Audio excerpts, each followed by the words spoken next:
விவசாயம் முற்றிலும் இயந்திரமயமாக்கப்பட்டதால் தமிழ்நாட்டில் ஆயிரக்கணக்கான விவசாயிகளும் விவசாய தொழிலாளர்களும் வேலை இழந்துள்ளதாக இந்திய கம்யூனிஸ்ட் கட்சியின் மாநில செயலாளர் முத்தரசன் தெரிவித்திருக்கிறார். கரூரில் நடைபெற்ற தமிழ் மாநில விவசாய தொழிலாளர் சங்க மாநில பொதுக்குழு கூட்டத்தில் கலந்து கொண்டு பேசிய முத்தரசன், தமிழ்நாட்டில் விவசாயிகளும் விவசாய தொழிலாளர்களும் தற்கொலை செய்து கொள்வதாக தேசிய குற்ற ஆவண காப்பகம் தெரிவித்த நிலையில் அதனை மாநில அரசு மறுப்பதாக குற்றம் சாட்டினார்.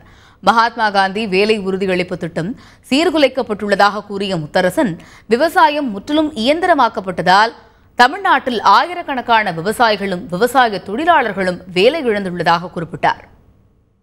தமிழ்நாட்டில் விவசாயிகள் தற்கொலையே கிடையாது என்றுதான் இன்று வரையில் தமிழ்நாடு அரசாங்கம் சொல்லி வருகிறது.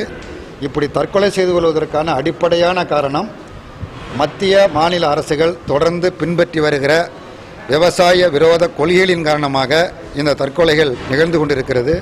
குறிப்பாக விவசாயிகளுக்கு கட்டுப்படியான விலை நிர்ணயிக்கப்படாது மிக முக்கியமான காரணம். இதனிடையே விவசாயிகளுக்கு எதிராக தமிழ்நாடு காகித ஆலை தொடர்ந்து செயல்பட்டால் போராட்டங்களில் ஈடுபட போவதாக விவசாயிகள் சங்கம் தெரிவித்துள்ளது.